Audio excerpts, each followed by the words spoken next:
दोस्तों, welcome back to my channel knowledgeable brain. और आज हम इस वीडियो में डिस्कस करने वाले हैं क्रिस्टीना रोसेटी की पोएम एको के बारे में।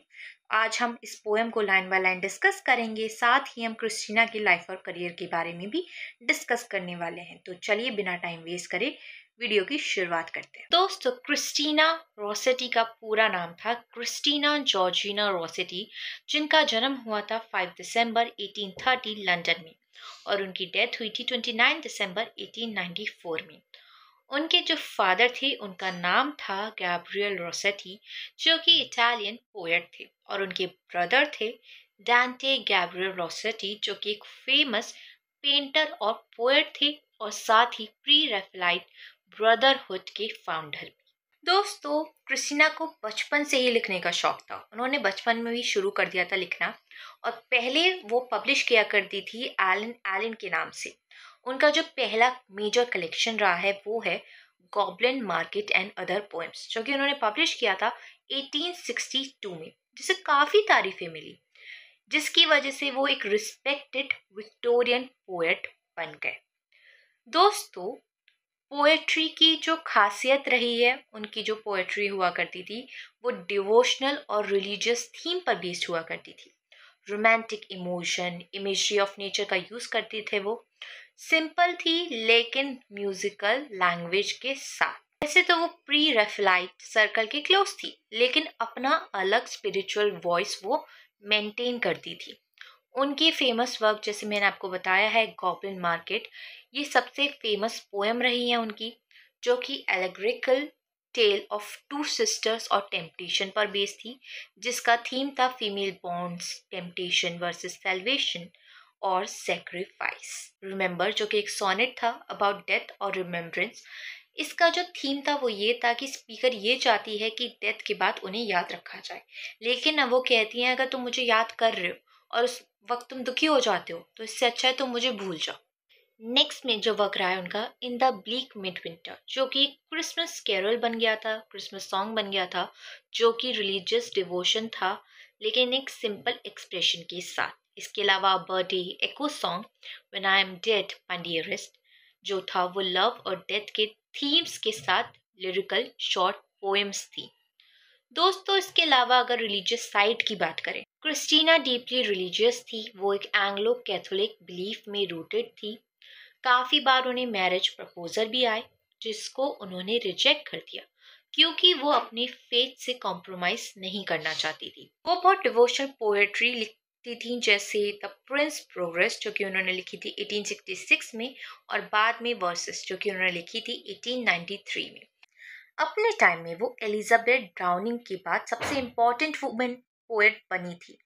फेमिनिस्ट क्रिटिक उन्हें एक प्रोटो फेमिनिस्ट पोएट भी मानते थे, क्योंकि उनके जो वर्क थे उसमें वुमेन स्ट्रगल, इंडिपेंडेंस और रेजिस्टेंस उन्होंने दिखाई थी। चलिए बात करते हैं इस पोएम की, एको की। दोस्तों, एको उन्होंने पहली बार पब्लिश की थी 1862 में अपने collection goblin market and other poems में। इसके साथ काफ़ी और सारी पोएम्स भी थी, जो कि थी a birthday, goblin market etcetera. इस पोएम के जो थीम्स हैं वो है लव एंड लॉस। स्पीकर अपने किसी लॉस बिलव्ड से बात कर रही है। यहाँ पे मेमोरी और ड्रीम्स का भी जिक्र हुआ है। यहाँ पे सपने के बारे में बात हो रही है कि सपने में तुम आके मुझसे मिल लो। डेथ और आफ्टर लाइफ की भी बात की है उन्होंने। बिलव्ड की जो डेथ के बाद वो ये सब कहना चाह रही है उनसे। यहाँ पे डिज़ायर्स फॉर रियूनियन भी देखने को मिला है, क्योंकि स्पीकर अपने वो लव वन से मिलना चाह रही हैं, चाहे वो सपने में ही क्यों ना हो। बेसिकली जो सेंट्रल आइडिया है इस पोएम का वो ये है, एक एड्रेस कर रही हैं पोएट यहाँ पे एक अपने लॉस्ट बिलव्ड को। स्पीकर चाहती है कि वो उनके सपनों में आए, क्योंकि रियल लाइफ में वो नहीं है, शायद वो मर चुका है। सपने में वो अपनी पुरानी लाइफ, अपनी ओल्ड इमोशन फिर से फील करना चाहती है, लेकिन साथ में एक बिटर स्वीट टोन है। सपने में मिलना स्वीट है पर पेनफुल भी, क्योंकि जागने के बाद रियलिटी का जो दर्द होगा वो और ज़्यादा बड़ा लगेगा। इस पोएम की राइमिंग स्कीम ओवरऑल है ABAPCC। इस पोएम के जो मूड है, जो टोन है, वो ड्रीमिंग प्लस यार्निंग है, बिटर स्वीट है, मेलनकॉलिक है, होपफुल है येट रिजाइंड है। इसका जो मीटर है वो नेबिक पेंटामीटर का सबसे ज़्यादा यहाँ पर यूज़ देखने को मिला हुआ है। दोस्तों ये पोएम स्पेशल क्यों है? क्योंकि विक्टोरियन डिवोशनल मेलंकोली के साथ यहाँ पर एक रोमांटिक लॉन्जिंग भी देखने को मिली है। सपनों का मोटिव यूज करके एक इमोशनल रीयूनियन क्रिएट कर रही है यहाँ पे पोएट। सिंपल वर्ड्स हैं, म्यूजिकल रिदम रिपीटेड कम से प्लीडिंग टोन बनाता है। दोस्तों चलिए अब इस पोएम को हम लाइन बाय लाइन समझते हैं ताकि आपको और अच्छे से पोएम समझ में आ जाए। पोएम की शुरुआत में स्पीकर बोलती है, come to me in the silence of the night. Poet अपने बिलव्ड से कह रही है जो शायद मर चुका है या फिर उनसे दूर है।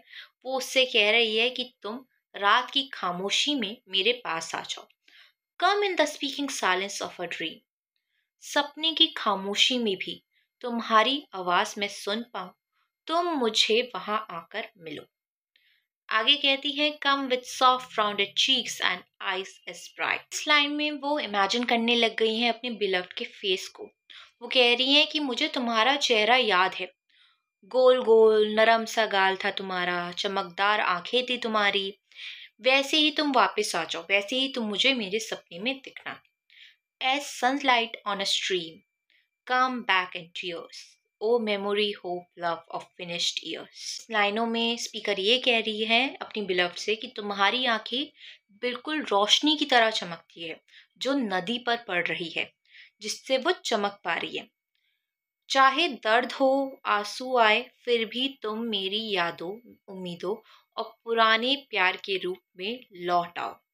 यहाँ पे स्पीकर ने ये सब मेंशन किया है। कहते हैं, oh dream how sweet too bitter sweet. यहाँ पे स्पीकर ये बोलना चाह रही है कि जो तुम मेरे सपने में आ रहे हो, ये वैसे तो मुझे काफ़ी स्वीट लग रहा है, लेकिन ये पेनफुल भी है, क्योंकि मुझे याद आता है कि मैं तुम्हारी ज़िंदगी में नहीं हूँ अब, तुम मेरी ज़िंदगी में नहीं हूँ, मैं तुम्हें खो चुकी हूँ। Whose awakening should have been in paradise. वो कह रही है ऐसा लगता है जैसे सपने से उठकर स्वर्ग में होना चाहिए था। Where souls brimful of love abide and meet. स्वर्ग वो जगह है जहाँ प्यार से भरी आत्माएं एक दूसरे से मिलती है। तो स्पीकर यहाँ पे सोच रही है कि काश हम दोनों पैराडाइज में, स्वर्ग में मिले होते, जहाँ पे हम दोनों एक हो पाते।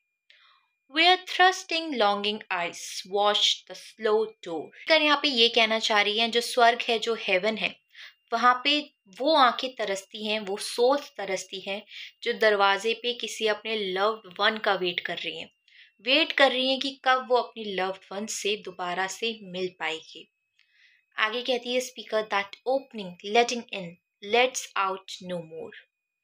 जो डोर है हेवन का, स्वर्ग का जो दरवाजा खुलता है सिर्फ अंदर बुलाने के लिए, एक बार अंदर गए तो वापस बाहर नहीं आ सकते हो। तो स्पीकर कहती है, yet come to me in dreams that I may live. Speaker यहाँ पे कह रही हैं, इस वजह से मैं तुमसे बोल रही हूँ कि तुम मुझे स्वर्ग में नहीं बल्कि मेरे सपने में आके तुम मुझसे मिलो, ताकि मैं फिर से जी सकूं।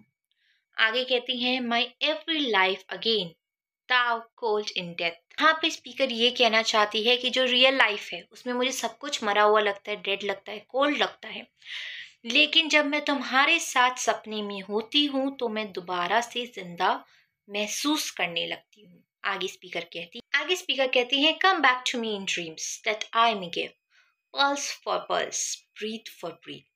वो ये कह रही है, सपने में तुम वापस आओ ताकि मैं तुम्हारी धड़कन से अपनी धड़कन मिला सकूं, तुम्हारी सांसों से अपनी सांस को मिला सकूं।